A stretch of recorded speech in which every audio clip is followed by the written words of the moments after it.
On today's episode of True Hotel Leaders, we have the queen of hotel ownership, Davonne Reaves. Davonne is the definition of black girl magic 10x. Today, she will be talking about how hotel employees can own their own hotel, what hotel owners should look out for, and what you should look for in a franchise or management company.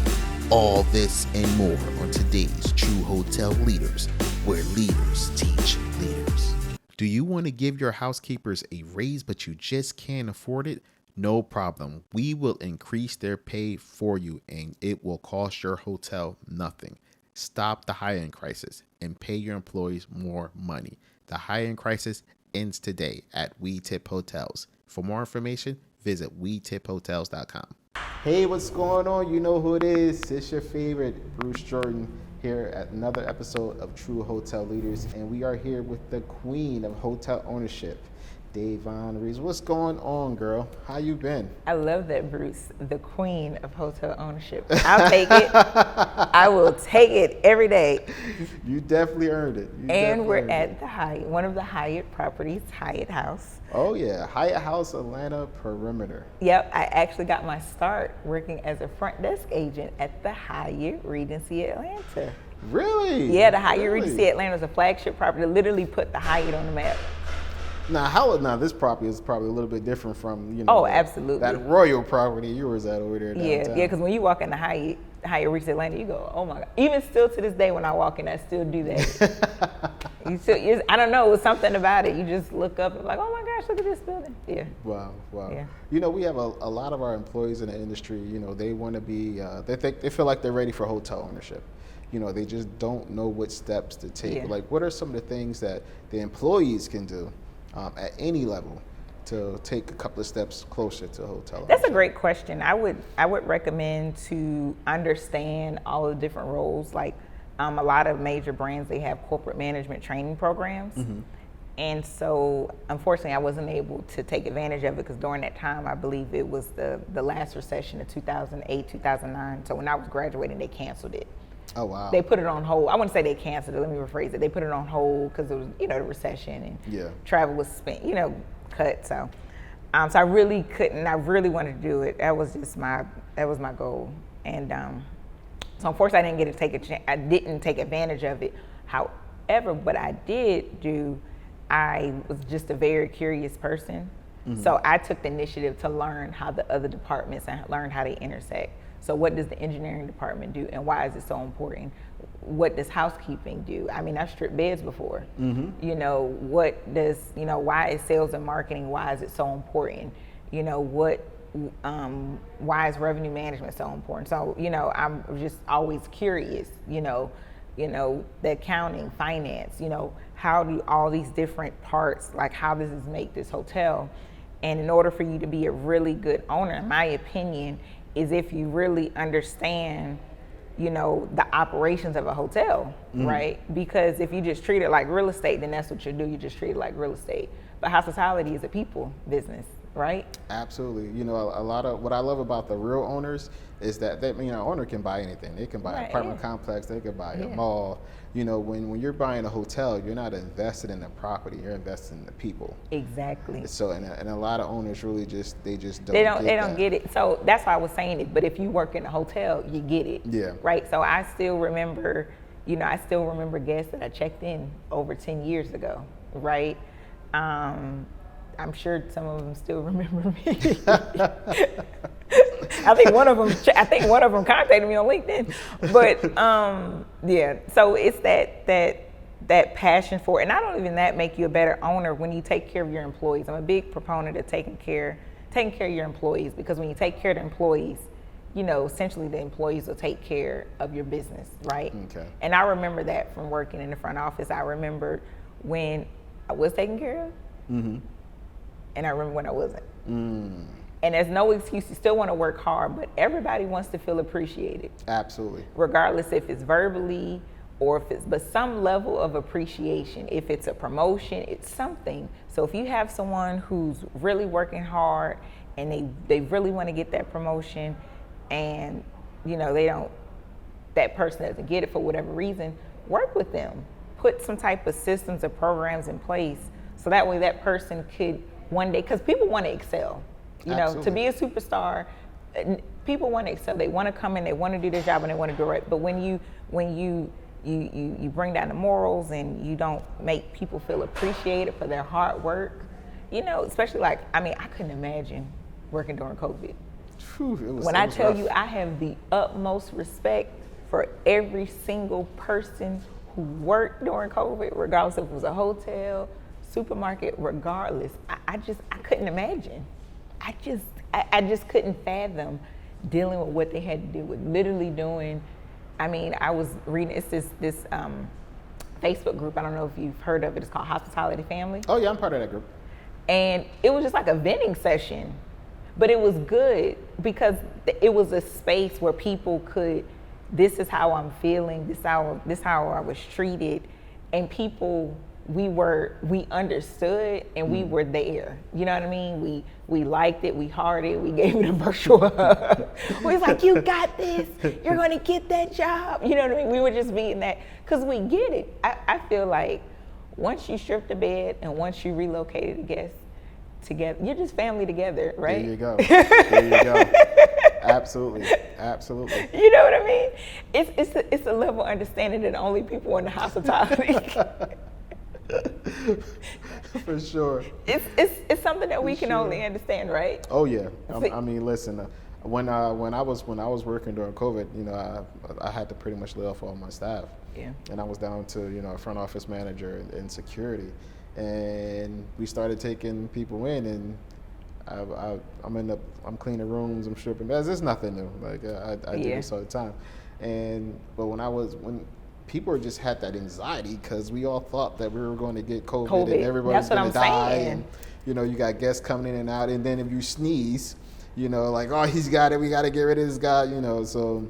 And in some of the hotels, I noticed they weren't providing the proper, you know, PP, you know, equipment, you know, that the employee, I mean, I was one hotel that I did check in during COVID, and the young lady didn't have a mask on.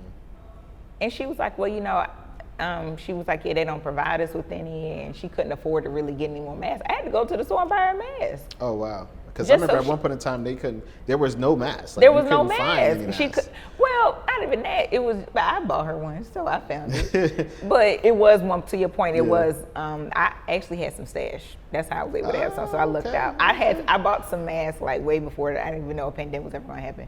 But, you know, when you do renovations, you know, you have to go in. But anyway.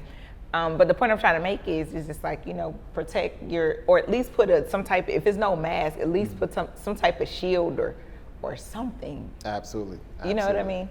So that way, again, your staff feels protected, your staff feels, you know, heard. And so I keep that in mind from an ownership perspective, just moving forward. It's only so much, you know, and I realize the decision comes from the owners. Like the decision makers comes from that ownership, that asset management level. Yeah, absolutely. Right. Absolutely. Right, because even from a general manager perspective, you still have to, well, depending on who your asset manager is, if you have one. Sometimes you're best friends, sometimes you're not. But mostly not. You know, hey, you know, try to be nice. But I love all our asset managers because they have a tough job. You know, it is very hard. Yeah, it is very hard. I've been in a third-party asset management role, working for a third-party asset management company. Now I'm an internal asset manager. So I represent the ownership group as my ownership group. So it is a little different, not too much, but it's a little different. Yeah. You know, getting things in place. I'm grateful for that opportunity because definitely learned a lot, and being in that third-party asset management role and working in a consultant role made it a little bit easier for me to become a hotel owner, because a lot of people are like, why did you do it? Like, what is the secret sauce? And I'm like, it's really, I kind of just got experience in it. Like, it's not this like, you know, like, it's, you know. I mean, I did start, I guess the story is I started off as a front desk agent. I guess how many people started from the front desk agent, you know, and then actually become an owner hotel. So I guess when I thought about it, I was like, oh, I guess that is pretty cool. Oh, wow. Yeah. You know, especially during COVID, a lot of people was having like cash flow problems. Yeah. And I seen one owner, he couldn't really make payroll too well. Yeah. So what he did was he took his core staff and gave them 10% ownership of the hotel and put it in a note. Smart so man. that he was able to he didn't reduce their salary, but he deducted the amount of the note from payroll, so it reduced his payroll. I'm like, that's a smart genius. Man. But think about it. That's a smart man. And then now think about it. Think about it as an employee. I have equity. Even if you didn't know what it meant before I bet you they learned fast. Mm-hmm. I have equity. That means they probably want to work just a tad bit harder because I have part ownership in this. This is my hotel. This is literally my hotel. So I'm gonna make sure these tables are clean. I'm gonna make sure when these guests come in, I'm gonna go above. If you thought I went above and beyond before, I'm really gonna go above and beyond before because now this is my hotel. I'm gonna take pride in what I do because this is my baby. So I'm gonna take care of it. Absolutely. Would you consider I know there's other ways that employees they could own hotels. Like there's the real estate investment trust route, and stock options and stuff. Yeah. Have you ever thought about considering taking those options, or do you recommend those for? I did take advantage of the stock options when I was employed for a hotel. I do recommend it. I always say to start off with your. That's a great question. I always say to start off with your ownership thesis. Mm-hmm. So if you are able to afford, I always say, meet with your financial advisor, like a CPA, somebody professional, to see where you are, financially. Because some people can't afford to invest. Some people, they don't have the mindset to think long term. They think, oh my gosh, I got to pay my bills today. But then they're not thinking, imagine if you put $10 away every paycheck. There you go. How that'll come, just a little bit and then see how far that will grow. I know some people who didn't even contribute to their 401k, to their retirement, and then just imagine what could have happened if that would have grown, right? Exactly. And some people even use their retirement to invest in real estate, such as hotels. Some people use life insurance to invest in hotels. So there's a lot of creative ways that people don't know about that they could actually use to invest. And I didn't know about it. Working in a hotel, I didn't know. So when I first got my start working in a hotel, I did not know that you could own one because Hyatt actually owned the hotel that I worked at. Yeah. So I just thought that every hotel, if it had a Hyatt, Marriott, Hilton owned it. The Hilton family owned it. That's just what I always assumed. The Pritzker family, will own every Hyatt. That's just what I always thought. And so once I became aware and started joining other organizations, joining professional organizations where there were people my age in different positions across, in analytical positions and consulting. And some of my counterparts in other organizations, they actually owned a hotel. I'm like, wait a minute, we the same age. How you own one? Wait a minute. How you do that? They probably inherited. But the point I'm trying to make is I didn't know that. And so it exposed me to a different level. I said, oh, okay. This is a different part of the industry, and I'm intrigued. Because remember I said I was curious. Yeah. So I was a curious person, so I wanted to learn more. And the question I always get is, how did I get into hotel ownership?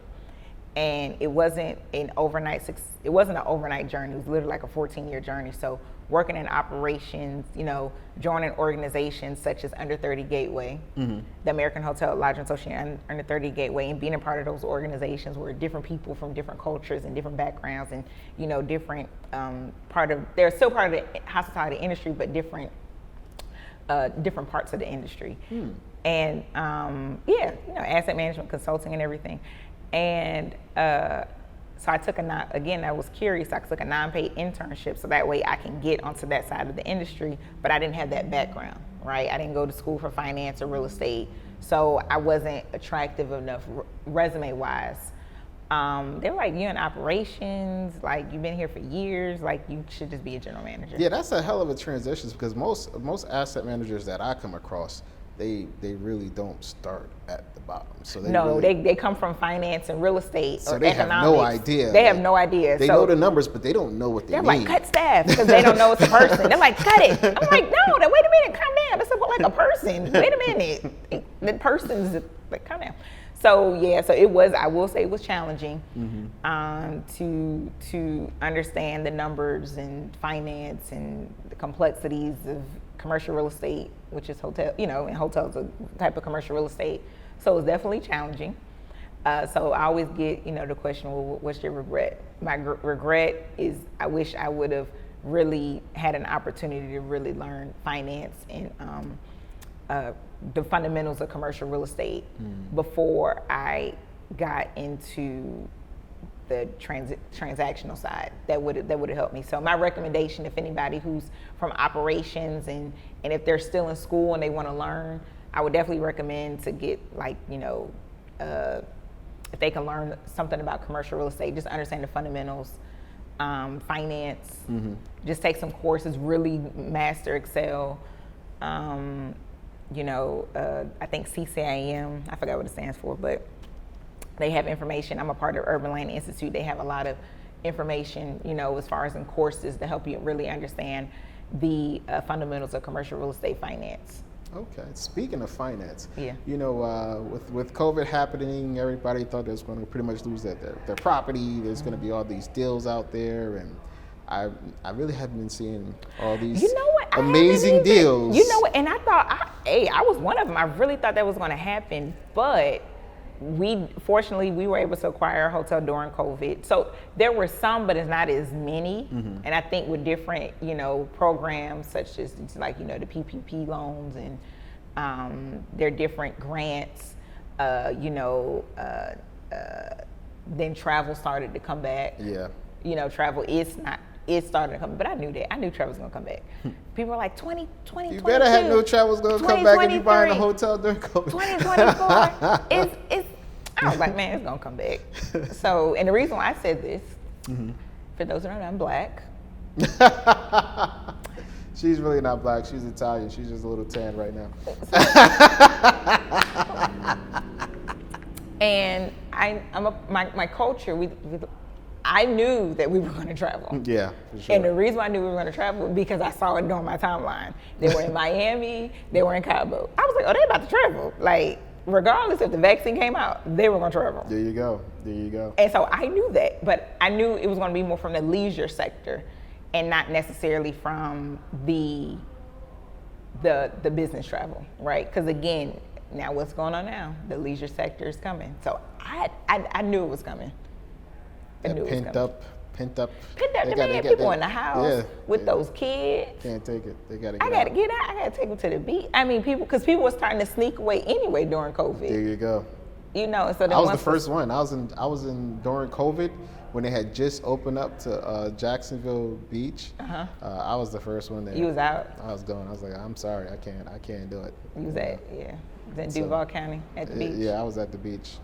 Just chilling. I stayed at the Best Western. Best Western was fabulous, and it was right on the beach. Really? Look at you giving a shout out to Best Western. Hey, Best Western, how y'all doing? Best Western Jacksonville Beach. Thank you so much. So,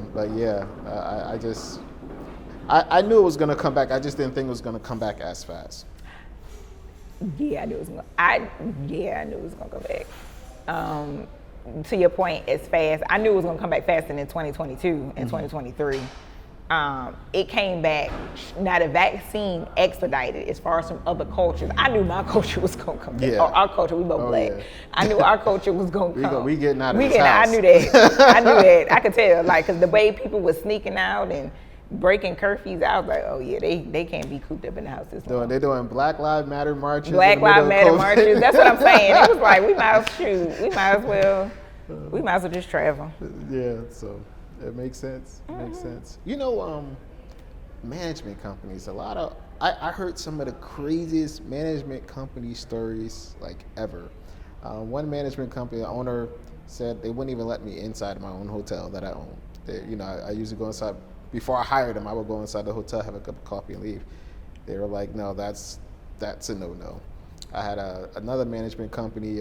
Wait, the management company wouldn't let the owner in? Yeah, wouldn't let the owner in. They said they had to make an appointment, give notice, all this other crazy well, stuff. I guess well. I'm like, the guests don't have to make. Well, it depends on legally, it depends on how the deal was. Depends on how the agreement was structured. So to the management point, the management company, the point, they probably had it in their agreement. The ownership has to give them, a certain amount of time frame notice. So that's probably it. Another one, they had went through like 6 GMs in 12 months. Wow. So I'm like, how do you protect yourself as an owner if the management company falls to the wayside just a little?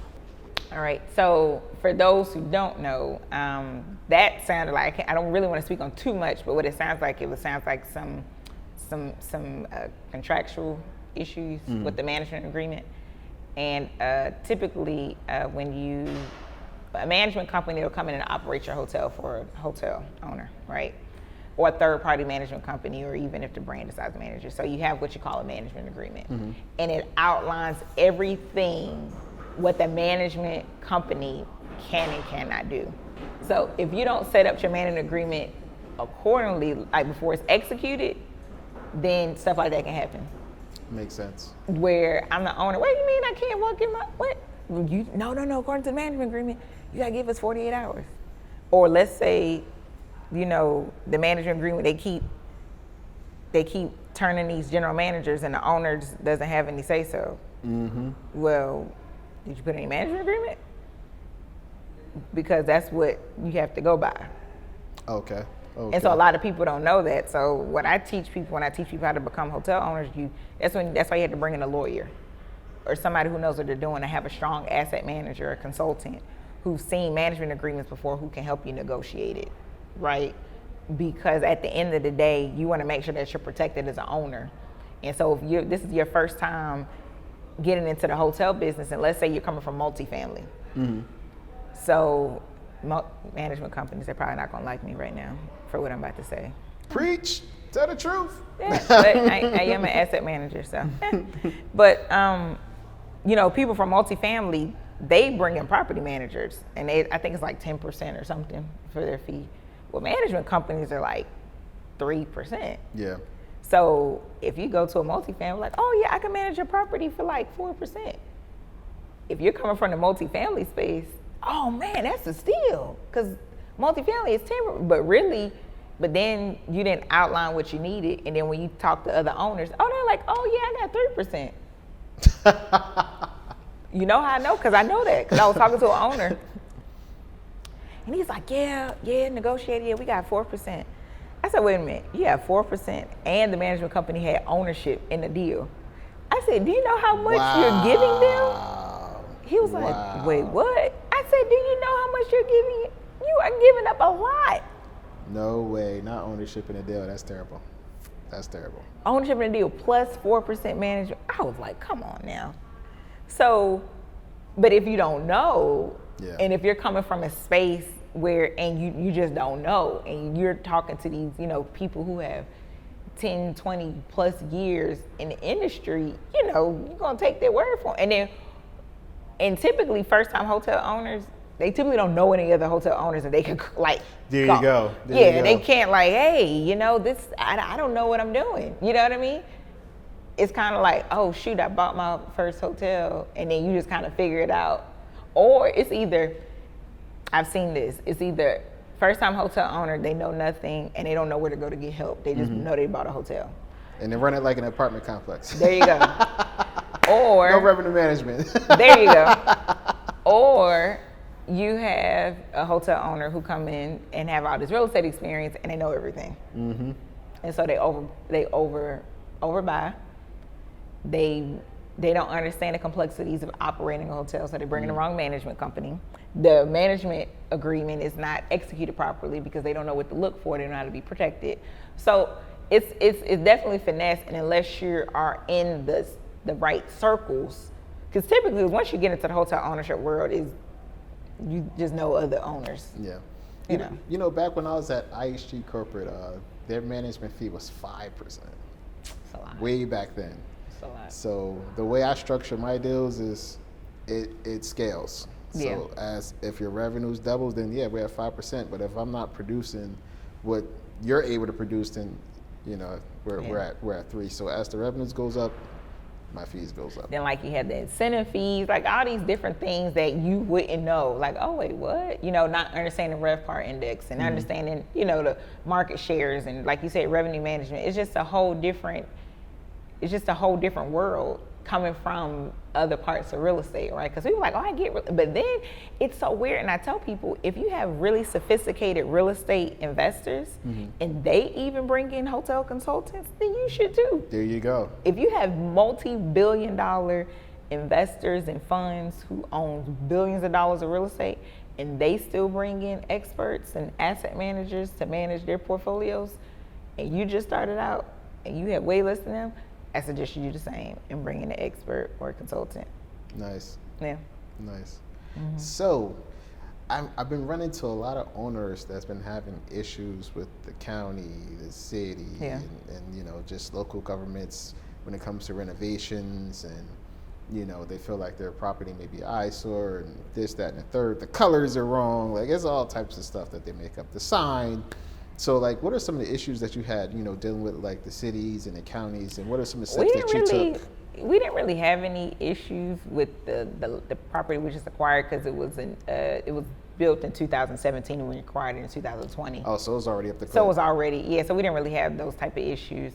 In previous, my previous jobs, when I worked in corporate, there were definitely, when we worked on behalf of the clients, there was a lot of difficulties getting zoning approved. So going through the entitlement process. For those who don't know, like let's say you bought, or you inherited, I don't know, just 5 acres of land and you decide, okay, I want to carve out two acres and develop a hotel. And you go to develop and you realize that it's not zoned for a hotel because you don't know. That can take a year to get changed. And so that messes up your home plan, money and budget. And so depending on if your city wants a hotel or if it needs it, because a lot of people think, oh, a hotel will make sense here. People will come, like people aren't traveling for the hotel. They're traveling for something else and they just need the hotel to stay there, right? Very few people travel, oh my gosh, I just got to stay at this hotel. It's, you know what I mean? Some people do, but nobody's saving up for, it's some type of event that's drawing them there and it just so happens to be at the hotel. Let's just be realistic. That's why this thing's called demand generators. Anyway, and so as far as I've seen issues with that, trying to get it approved for a hotel. So dealing with politics. So when you're dealing with commercial real estate, specifically when you're dealing with development, it can be political as well. And so a lot of times people, they don't understand that and they get in it and they're like, oh my gosh, what did I get myself into it? Like, I didn't know I was signing up to be a politician. I did not know that I had to go around and meet all the neighbors and tell them my plans and how I want to develop a hotel and that they have to approve it in order to, and so every municipality is different. Some municipalities, they don't want a hotel. So for you to even try to get it zoned, it's a waste of your money and time because they're like, no. They're gonna have to run for governor just to get their hotel. Just to get it changed, you know what I mean? And then you have some municipalities who want hotels, but they can't bring in the developers because the land, the opportunity. Like I was looking at one deal, and it was a great city, but it's just as far as the land, like it wasn't enough demand there, and it was hard. It would have been really hard to get brands there. So the land that the city identified, it wouldn't have made sense for a brand because of the location. It just wasn't developed enough. It wasn't enough demand. And so now, if you're a really smart investor, you're going back from what happened during COVID, right? Meaning, my hotel can't just depend on one demand generator. My hotel just can't depend on corporate travel because you're going to be in trouble. You're going to be in trouble. Now, we may never experience another COVID ever in our lifetime, right? But we should have learned from this. It's probably going to be another economic downfall because it's just cyclical. It's just going to happen, right? So hopefully we would have learned. I know I have. When I look at deals, when I think of things, I'm like, okay, well, what happens if there's another COVID? You know, how can we be creative with, you know, with our revenue strategies as far as increasing revenue and adding different revenue streams? Like, we can't use the same revenue streams that we did pre-COVID. Exactly. We have a new traveler. You know, we have a whole new traveler now. We can't higher demands, and then we don't have the adequate staff. And now I'm starting to see where people are like, oh well, we got away with it. We don't really need that. Not even just the hospitality industry, but just in general, people are like, oh well, we don't need the staff. And I'm like, yeah, we do. You know what I mean? So that I don't know if you want to talk about staffing, but that's just another issue with the industry, just staffing, trying to find folks. But going back to your point, as far as with working with the city and permitting, I didn't have any issues with. I've heard stories where the cities were so backed up that, and it's not even just with the hotel industry, just real estate in general, where cities were so backed up with the permitting that it made the project go like a year behind just to get the permitting approved. Oh wow! Right, wow. Just to get it approved. So that's just a whole nother conversation. And then with lending, you know, heard stories of lending being halted because of COVID, because no one knew where the economy was going. And so it's just COVID was just a definitely crazy year for everyone. Some good, some bad. Definitely unfortunate.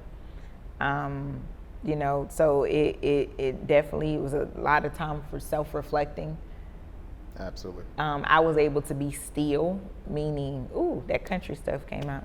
I was able to really be still and kind of get my thoughts together and really kind of just become more focused and become more aware and become more present.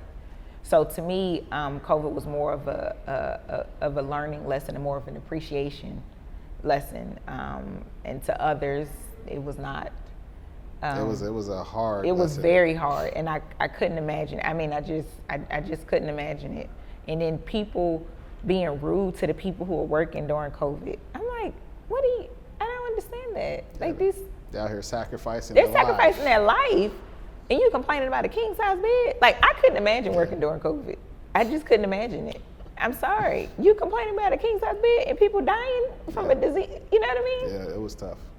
And then you're short staffed. I mean, I heard stories how people were getting fired because they were, complaining that they were like working 20 hours a day, and they were getting fired because they were complaining. I knew the people who were firing them. I'm like, why would you do that? That was so mean. Well, they over there complaining. I can find somebody else. I'm like. And now you can't find anybody else. Oh, you know what? I'm gonna call him back. Thank you for reminding me. I'm gonna call him back. Well, did you find somebody to replace that person? Yeah. I was looking at the Westgate on the way over here, and in Orlando, the Westgate Hotel, they're paying $17 an hour for housekeepers in Orlando. Like, is that? I don't know. Is that high? It's really high. Because they want the housekeepers to work. Yeah. Yeah, you got paid them people. I mean, like Orlando before COVID, the market was like $10, $11. So to get the folks to come back to work. Yeah. I mean, because think about now. You know what the problem is? People, people on unemployment. They need to come back to work. Some of the people who are making more on unemployment than they were working. That's a problem. And then you want them to come back to work and deal with complaining guests. If the government value them more, that's what I'm saying, than the business does. Why would they come back to the business? I know I'm gonna get some eyes rolled on this one from other owners. Me too. I gotta keep it real. Like, if the government values the employee more than the business values the employee, why would someone come back? Why would somebody come back? And a lot of people transitioned to different. A lot of people went to different industries. Yeah. A lot of people went to senior living. Yeah. A lot of people went to multifamily. I mean, and they come. And you know how I know this? Because I'm through that hospitality family. I've been in the industry for 20 plus years or 15 plus years, and now I work in senior living, and they feel, so much better, and they feel appreciated, and a lot of the transferable skills. So it's just something to think about, how you treat your employees, and a lot of employees, they don't want to come back to the company because they were upset and how they were dismissed. I couldn't imagine working for a company, because when you work in the hospitality industry, you essentially give your life. Yeah, for sure. You sacrifice your family. You sacrifice your life. Your relationships. I've been there. I worked every shift possible, so I've been there. I remember one time I worked 24 hours straight. Exactly. One person call out, then another person call out. Next thing you know, you're working back to back to back. And you have to do it with a smile. Yeah. And accurately. So, and to think about that and to think, oh my goodness, I got let go via email. Mm-hmm. Go see unemployment. Here's your unemployment It paperwork. wasn't even a personalized email. It was just a mass email. Yeah. You know, and people think about that. People who didn't, and you know what killed me? When it was senior level positions, like senior, because usually, because I remember, and the reason I'm saying this because during the recession last time, I remember the general manager stayed, like all the EC or executive committee stayed, and you know, like some of the hourly people stayed. But when you had the general managers getting laid off, I'm like, wait, what? This isn't the director of sales? Yeah. Getting laid off? What? Or working the front desk or housekeeping. I seen so many director of sales working housekeeping and front desk. I saw that. That's how I was like, I'm like, what is going on? But then you want them to sell the hotel. Like, how they gonna be able to sell the hotel? And now they need to be out there selling. Yeah, it's tough. It's really tough. But as an industry, I've realized, and that we don't think forward. We're not a forward-thinking industry, in my opinion. We're in the moment. We're in the moment because I think if we, look back at, I guess because we thought, oh, well, the industry will come back, in 2023 or whatever. Yeah. So no one really thought, oh, well, what will happen if we laid off all these people and then the industry comes back next year? Can't get them back. Now we can't get them back. Wait, what? And so then I've heard stories of management companies who didn't lay off any of their employees. Didn't lay any of them. No one. Wow. Can you imagine those employees when they talk to their friends in the industry and they got laid off and they didn't? Can you imagine the level of appreciation that they have? Maybe possibly got their hours cut. Maybe they had to take a little pay cut. Mm-hmm. But they still were able to get some type of income and their benefits. That's amazing. Yeah. That is amazing. Speaking of management companies, is there any management companies that you feel like do a pretty good job, you have a great relationship with that you could see I'm putting her on the spot that you probably could recommend to some of the owners out there?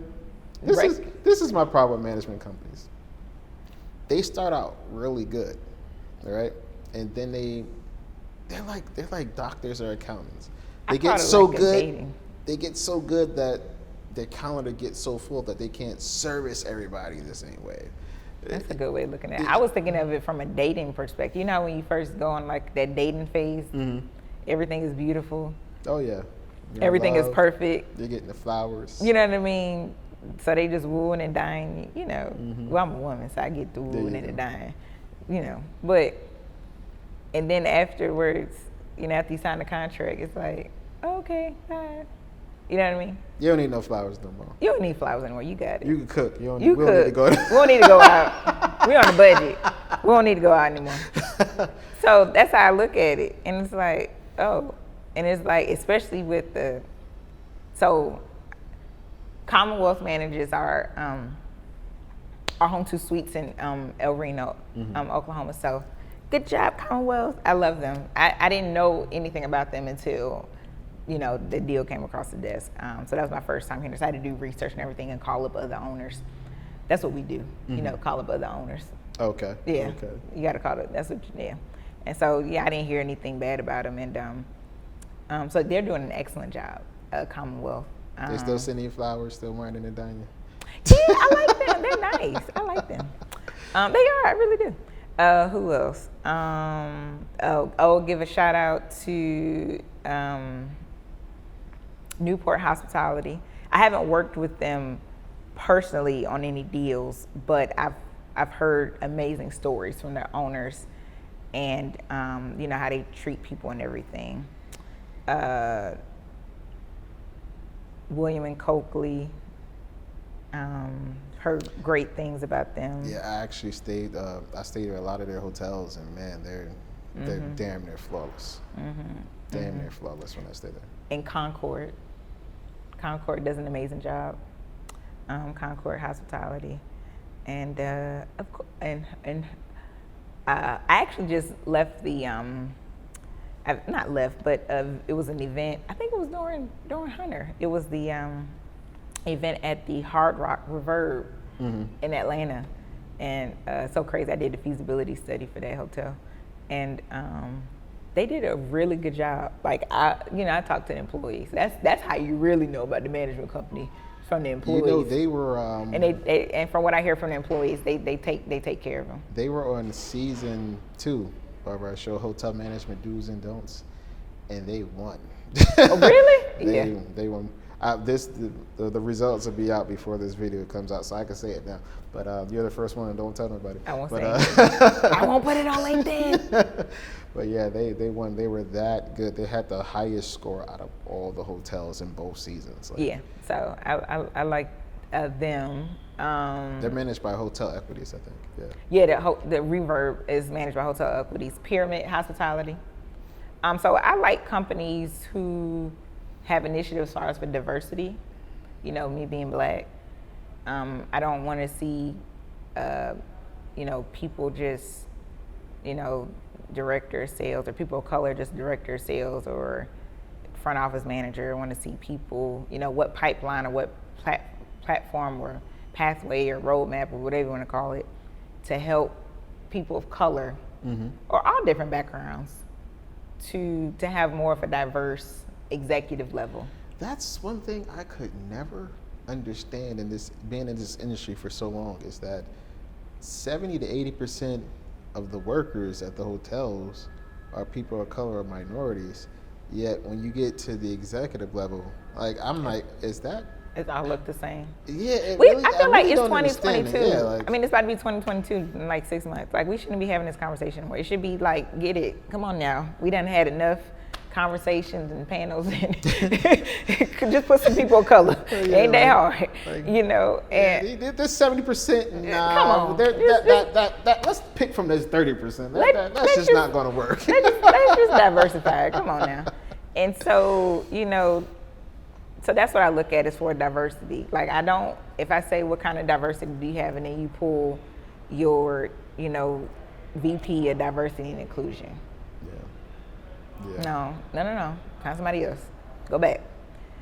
And so that's what I look at. So, growing up in the industry, my shero was, she still is, I love her, Valerie Ferguson.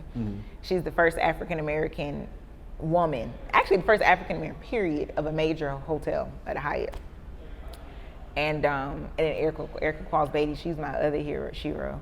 She's the general manager, actually the Atlanta Marriott Marquis, the magnificent Atlanta Marriott Marquis. Let me get it right. The magnificent Atlanta Marriott Marquis.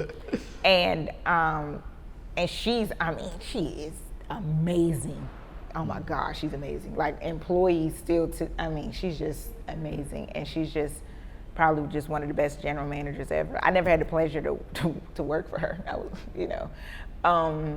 But she manages the largest Marriott, I believe, in the Southeast. Oh, wow. 1,663 rooms.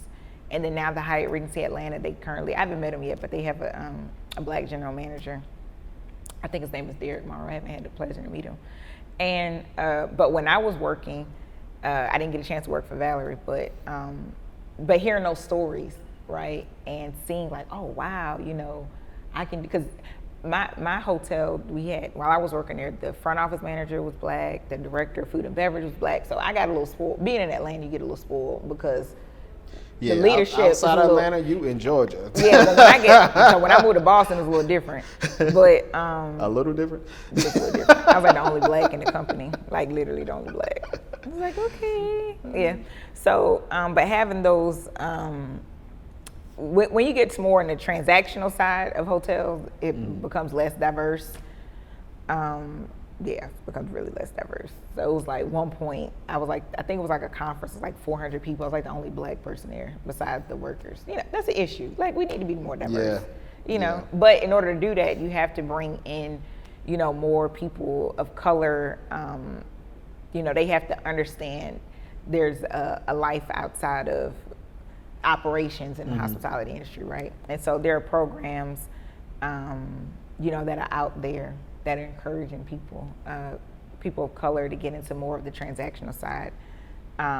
So I think Peggy Berg, she's doing a great job with the Castell Project. She's aware that there needs to be more diversity, right? Yeah. So not only with, like, she's doing a great job as far as with the women, but now let's add some women of color. So I haven't had the pleasure to be a part of her program, but I know people who've gone through it. And so I respect the fact that she's aware. I always give a shout out on this topic to Judy Maxwell. She's over Long Live Lodging. Sorry, that's another. Look, I'm talking about another podcast on yours. Sorry about that. Oh no. But I watched Long Live Lodging. Yeah. So we gotta bring her as a guest. Yeah. And so because on my podcast, I gotta bring her as a guest on my podcast. Okay. And so they put on a virtual conference during COVID. That was like the first like lodging conference during COVID. It was virtual. So it was like crazy how many people registered, and the panel was, I mean, they had all the heavy hitters. And so in the hospitality industry, so when she called me, I said, "You calling me? What?" And she's like, "Yeah, Davonne," and you know, she was basically saying like everybody looks the same. It was all like old white men. Yeah. And she was like, "Davonne, we got to change this." She was like, "Look, I want you to speak." Well, she didn't say it like this. I'm like paraphrasing it, but she was like, "Davonne, you know, I'd love for you to speak." And then she's like, if you could think of anybody else. So I called on my brother in hospitality, Omari Head. You need to bring him on. He's a good speaker. Is he here in Atlanta? Nah, he's in DC. Okay. And then Christopher Henry, you need to interview him. Okay. Yeah, he's in LA. He's Hispanic. Christopher Henry's Hispanic. But I forgot who else I called. But yeah, I called those two, and they were on because they're really good speakers. And so they're better speakers than I am. I don't know why people keep calling me. But like call Omari and Chris. It's so much better. I just be rambling. But the point I'm trying to make is that, and then I called my friend Emily Wilson, who I used to work with in Boston, and she's a better speaker than I am too. She's so smart. Yeah. And so we were able to kind of change it up, but it was just from that one phone call from Judy. She saw, because people are like, well, what can I do to change it? When you look at your panel, when you look at your leadership board, when you're in the room and everybody is white, something's wrong. Something's wrong. Pop some color in there. Yeah. But you know what? For some people, that's the picture that they want to see. So when they see people like us, they're like, what's wrong? What's going on? Yeah. Or they don't have, like, because think about it, when you get to those certain level of positions, a lot of things is based off of recommendations or referrals. So if you don't really have a lot of diverse friends, you're not gonna say, hey, can you call up your black friend or something? Like, if you don't know anyone of color, then who you just gonna call? Someone who you know? Because fortunately, I've been fortunate to have, I have so many friends from so many different backgrounds. I have a friend who's from Russia. I have a friend who's from China. I have a friend who's from the LGBTQ plus community. So several friends, from the LGBTQ plus. Well, if you're in the hospitality industry, 9 times out of 10, you got a friend from that community. So at the 100 conference, I really don't know that event to be known for a lot of diversity. It was actually kind of diverse. It was like 16 people there. Okay. It was like 16 black people. I was very shocked. Okay, see, you're thinking alike. Okay. I was like, we're thinking alike. It's more than one? What? Yeah. I'm not going to Alice. I don't know how many people want to be at Alice, but I was like, what? So it's growing, but it takes for people to get into those leadership positions. It takes for people to get outside of operations. It takes to have more owners. Yeah. It takes more people to be intentional. So it's like, if we keep having all these conversations, okay, now we have to put action behind the conversation. As far as diversity and brands that you work with, which one do you feel are the best? Well, I'm gonna give a shout out to Hyatt. Hey, we're in a Hyatt, but I am gonna give a shout out to Hyatt. They have well, for one, I mean, let's start off.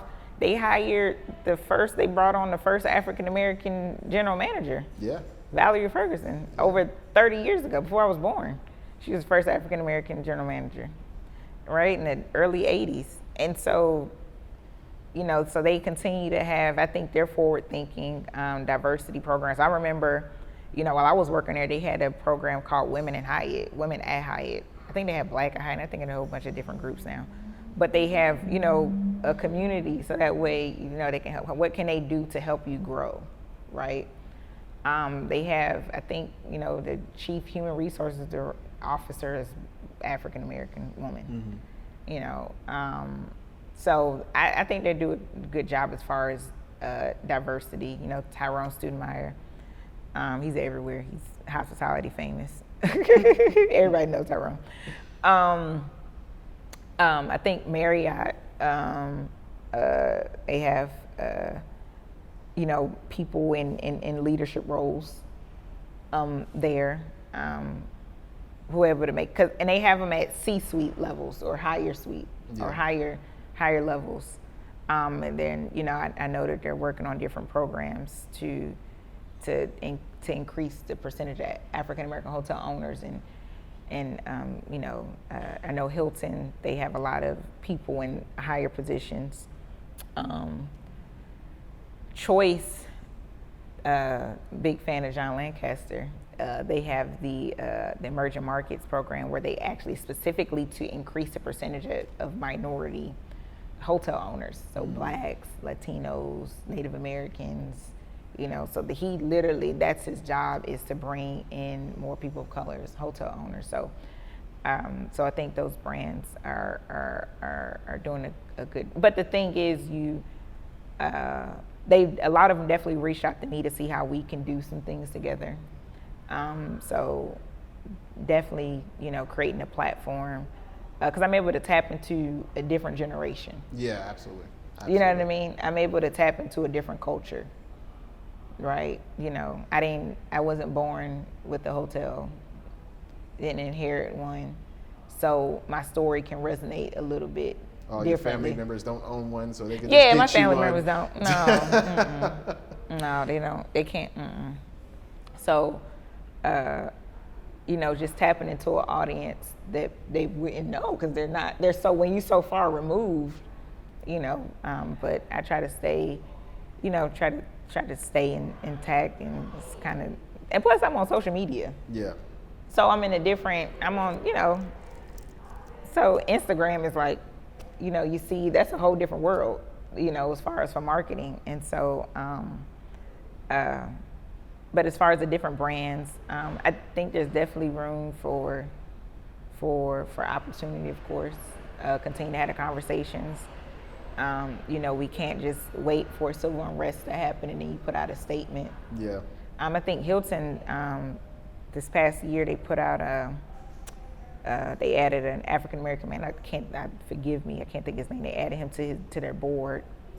So things like that, But we don't want to wait until a statement for you to go, here we go, here's our Black person.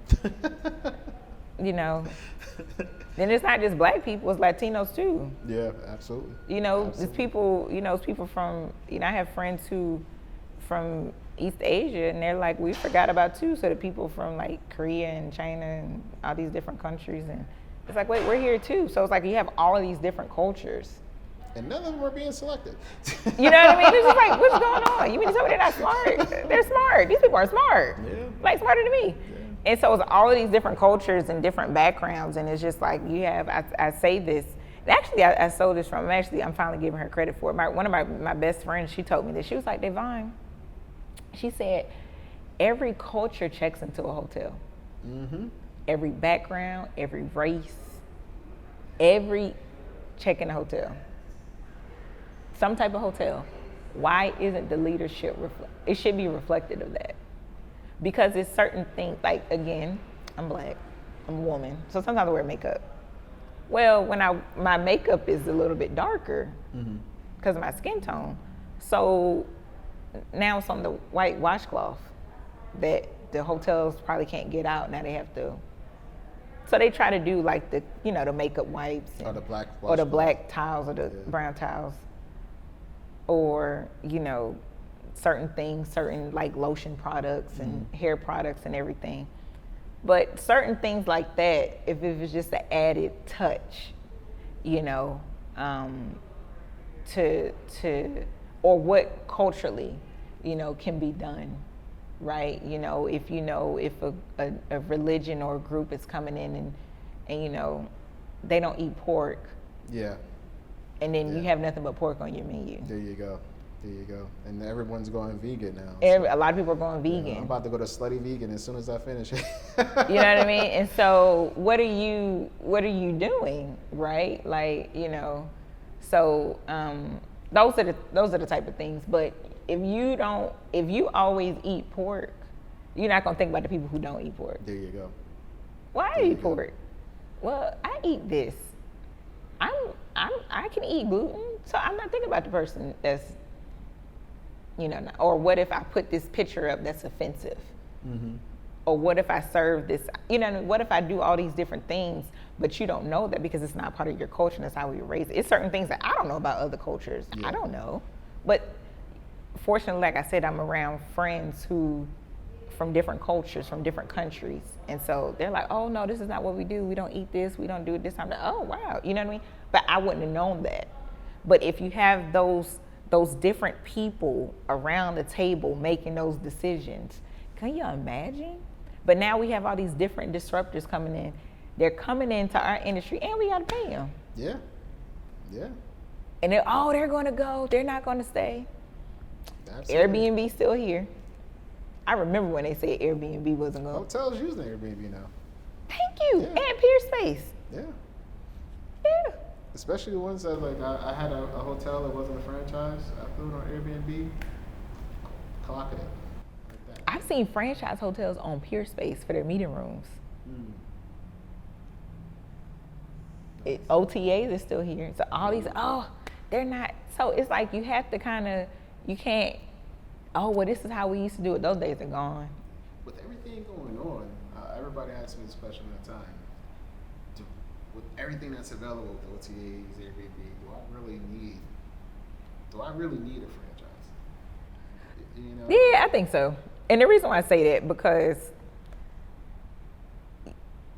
people say that, but it's just like, it depends on the market, right? So Atlanta, in my opinion, isn't there yet for independent hotels. Okay. In my opinion.